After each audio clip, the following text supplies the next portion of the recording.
Now, can you imagine that Barbie went to the moon 4 years before Neil Armstrong did?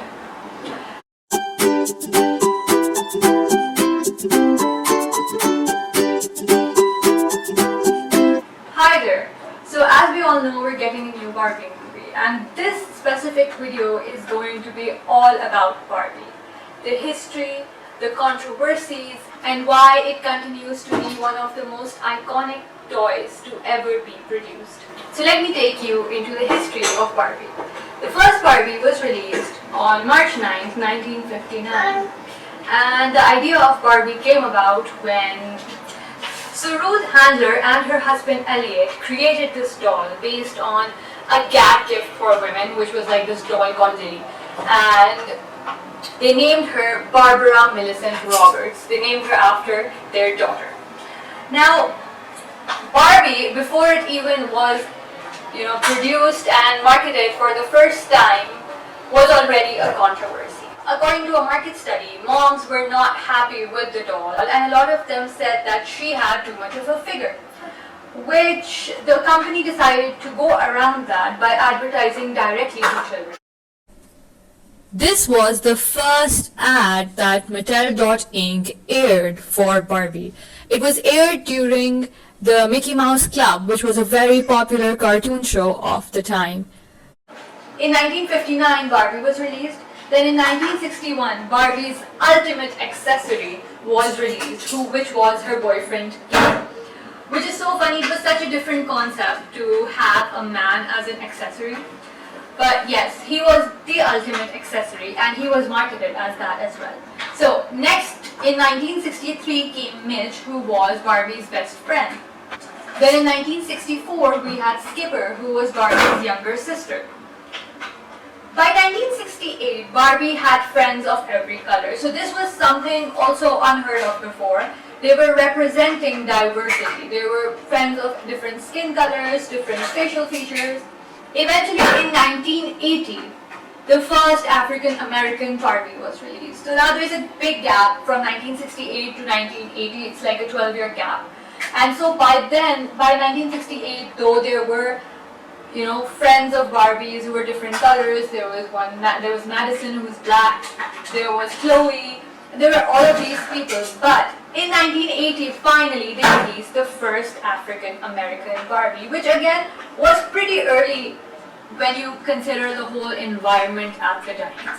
Interestingly enough, when the first African American Barbie was released, America was headed towards inclusion. So this was a time when society was segregated into whites and blacks, and in the 1980s, America was heading towards ending that segregation. And it was a political move, of course, and the timing I think was the most important part of this thing, because with the 1980s started this movement to end segregation, and with the 1980s started a whole range of African American Barbies. Not just friends of Barbie were African American now, Barbie themselves were African American. And then there was a whole range that came out, and it still does. So Barbie did take over the world at some point. She was in so many movies. She was in The Nutcracker, she was in Rapunzel, she was in the 12 Dancing Princesses, and the Swan Lake. There was a spy movie. There was Princess and the Pop Star. There was Mermaid Tale. There were a lot of Barbie movies. So it was not just in our hands, like in the form of toys. It was not just fashion. It was a whole world of Barbie. And there were so many fairy tales reincarnated as Barbie, with Barbie in it, like Princess and the Pauper, right? And Barbie in the Princess and the Pauper. And one of the things this did was that there was a whole generation that grew up with these movies, right? So initially it was just princesses and mermaids, and then they became like spies, and it was just a whole other world. So Barbie over the years has been criticized a lot for materialism. Now they say materialism because there's the Barbie dream house, there's the Barbie cars, and then of course she has a number of dresses and clothes, and she's very into fashion. So because she has all of these things, and all of these things are actively marketed as the Barbie dream house, the Barbie outfits. And a lot of the Barbies also had these accessories like phones and the cutest little shoes. So which is why Barbie was often labeled as materialist. So this complaint is interesting because when Barbie was released, women did not really have much agency on their own bodies, or even for property ownership. There were a lot of stuff they were still fighting for. There were a lot of rights they still did not have. Though women were allowed to own property at the time, they could not finance their own purchases. And actually, it was not until the 1970s that women were allowed to finance the purchase of a house. Even to open a bank account or to get a loan, women had to go present themselves as married, widowed, or it had to be in partnership with a male family member who would co-sign any credit application, regardless of the woman's income. As you can clearly tell, we are now into the controversies. The first, of course, was the materialism. The second one is that she was criticized for her figure. And so there was this study done at a university where I think it was a German university, where they got to the point where they said that if a person with the fat to mass ratio, the height and all of the measurements of Barbie actually existed, they would probably not be able to even menstruate or function normally. So you need a healthy amount of fat in the body for your body to be able to function properly. And the study they conducted actually showed that Barbie did not have enough fat in her body. So as a result, in 2016, Mattel.Inc. released a number of different Barbies with different body structures. So they released a petite one, they released a tall one, and they released one who was curvy, which was their way of combating its unrealistic body standards, and it's creating a false image in little girls' minds, right, of how their body is supposed to look like. Over the years, there have been a lot of researchers which have shown that Barbies in some cases do create body image issues in young girls because they think that they're supposed to look a certain way, and then when they start growing up and they don't look that way, it does not sit right with them. So issues like anorexia and eating disorders, or even seeing such warped representation of women in media could truly affect how girls feel about their own bodies and how they think, how confident they are in their own bodies. And at the end of the day, there have been a lot of people who have opted for surgeries to look like Barbie dolls, which again, it's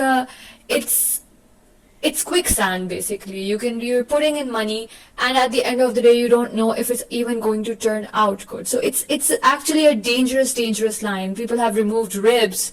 They have gotten permanent eye coloring. It could potentially be a horrible situation, and not just for Barbies. Men have transformed themselves into Ken surgically.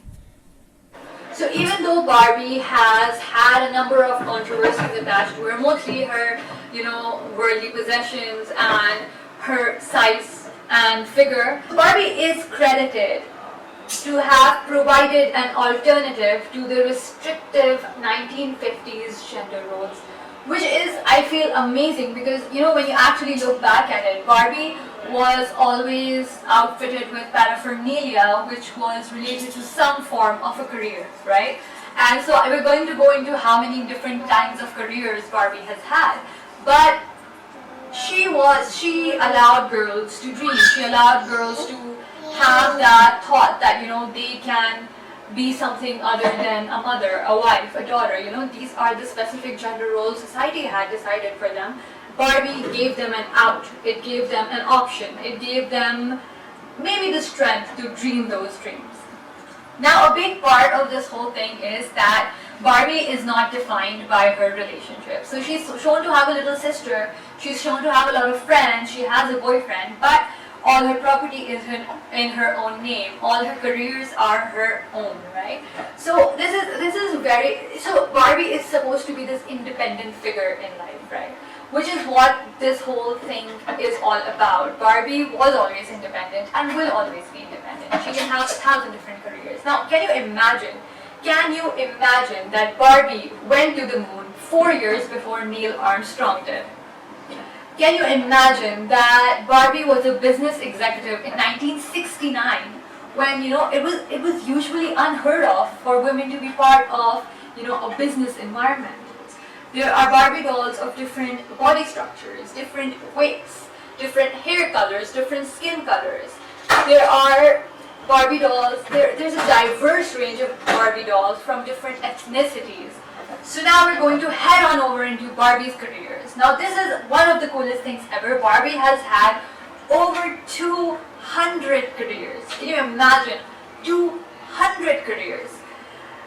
Let's get into it. She started off as a fashion designer, then she was a flight attendant, a registered nurse, a ballerina, a tennis player. She was a college graduate and a career girl, an astronaut, a surgeon, an Olympic skier, a fashion model, an aerobics instructor, a vet, an astronaut. She was a rock star. She was an Air Force pilot, a naval petty officer, a Marine Corps sergeant, a business executive, a rapper. She was a police officer, an army medic, a firefighter, a gymnast, a dentist, a soccer player, a NASCAR driver, an MLB player, a basketball player, an airline pilot, a working woman, a presidential candidate, an Olympic swimmer, an art teacher, a presidential candidate. She was an American Idol, she was a TV chef, she was the president. She was a newborn baby doctor, she was a news anchor, a computer engineer, an architect, a fashion designer, Mars explorer, entrepreneur, game developer. She was the president and the vice president at the same time. A scientist, an astronaut and a space scientist, a paleontologist and a robotics engineer. Now, in addition to these, there were Barbie dolls, which were like fairies and full of fantastical creatures. And this goes to show that Barbie, though rooted deep in like reality and oh my god, Barbie is this adult woman who has a career. But there was always that element of fantasy involved. There have been a number of wonderful, wonderful advertisements for Barbie which gives this idea that you can be whoever you want. And I think all of those who have grown up with Barbie have sort of really enjoyed making Barbie whoever they wanted her to be. One of the biggest reasons that Barbie has been so successful is how they have adapted over the years. And even though it has always been about, growing up and making your dreams come true, being more than just a pretty face, it's been about having dreams and the power to fulfill them, right? But they have adapted. They have introduced Barbies with different body types. They have introduced mental health as a very important thing in people's lives, and there's like a whole self-care series where the Barbies are, focusing on their own health and meditating. There are Barbies with vitiligo and hearing aids. There are Barbies in wheelchairs. There's a Barbie with Down syndrome. Now, this is inclusivity. These are things which were not even imaginable at one point in time. There's a series which is about women who have done wonderful things in STEM, in medicine, famous women who have changed the world in their own way, which I think is such a good message. Now we move on to just one more little controversy for Barbie. She was never really accepted in the Muslim world, and because of her clothing, of course, she does not wear modest clothes. And as a result, countries like Saudi Arabia came out with their own versions of the Barbie doll, who were mostly dressed in abayas, as in wearing like very modest clothes.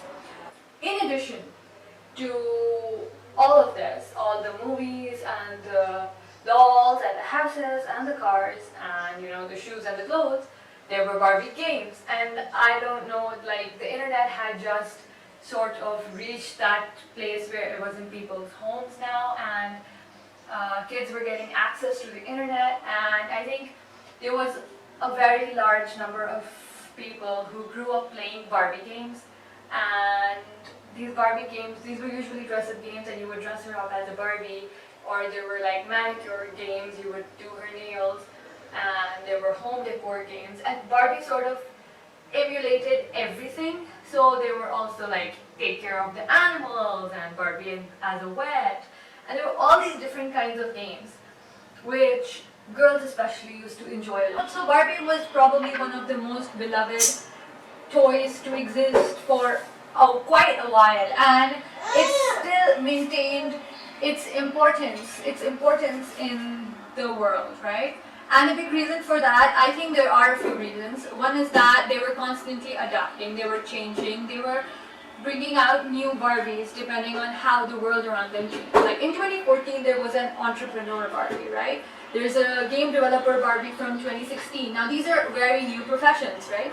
And Barbie, Mattel Inc. it sort of adapted and learned and thought, all right, this is a Barbie people might be interested in. So that's, I think, the first of all, you need to be quick to adapt and change. Barbie has always been very inclusive. It's from skin tones to hair colors to eye colors to ethnicities.